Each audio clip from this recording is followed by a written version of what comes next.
Expect করবে না যে নোয়াখালীর আঞ্চলিক ভাষায় আমরা একটা গান করব। সেই ভাবনা থেকেই আসলে নোয়াখালী মাইয়ার জন্মটা। ভাবনাটা আসলো আহ, আমাদের দেশে আমরা চট্টগ্রামের আঞ্চলিক গান শুনি, আমরা সিলেটের আঞ্চলিক গান শুনি, উত্তরাঞ্চলের ভাওয়াইয়া গান শুনি।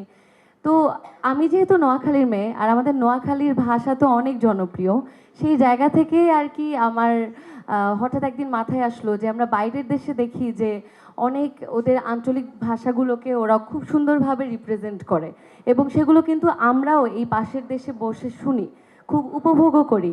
তো আমি তখন ভাবলাম যে ওয়াই নট নোয়াখাইলা গান। সেই ভাবনা থেকেই আসলে নোয়াখালী মাইয়ার জন্মটা। মানে আমার মাথায় এই যে এই পোকাটা, এটা ঘুরপাক খাচ্ছিল। তো এই পোকা ঘুরপাক খেতে খেতে আম্মু যেটা বললো যদিও আমি এটা বলতে চাই নাই, বাট সেদিন আম্মুর সাথে আমার একটু মনোমালিন্য, সো আমি কারোর সাথে কোনো কথা বলছিলাম না।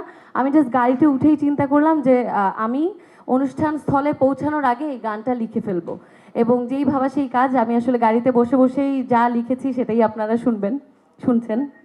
এবং আমি অনুষ্ঠান স্থলে যাওয়ার পরে সুরের যে কাঠামোটা, পুরো জিনিসটা আমি আসলে তৈরি করে ফেলি।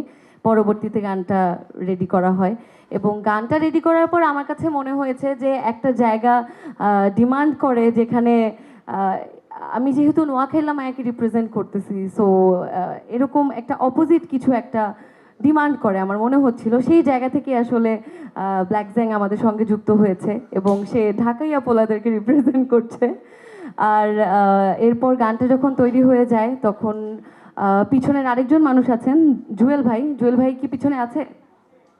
তো জুয়েল ভাইকে আমি বললাম যে আমরা এরকম একটা কাজ করেছি, সো আমরা আগাতে চাই সামনে, একটা মিউজিক ভিডিও রিলিজ করতে চাই আমি। এটা হয়তো নতুন কিছু হবে, কারণ কেউ হয়তো এক্সপেক্ট করবে না যে নোয়াখালীর আঞ্চলিক ভাষায় আমরা একটা গান করব, বাট সেটা করেই ফেললাম। এবং মিউজিক ভিডিও ডিরেকশন দিয়েছেন নাসির মুরসালিন স্বাক্ষর ভাই, এবং স্বাক্ষর ভাইয়ের সাথে কাজ করার অভিজ্ঞতাটাও খুবই অসাধারণ। সো সব কিছু মিলে নোয়াখাইলা মাইয়া হয়ে গেল একটা নতুন গান। চেষ্টা করেছি একটা নতুন কিছু করতে, এবং আমার বিশ্বাস যে কাজটা আপনাদের নিশ্চয়ই ভালো লাগবে।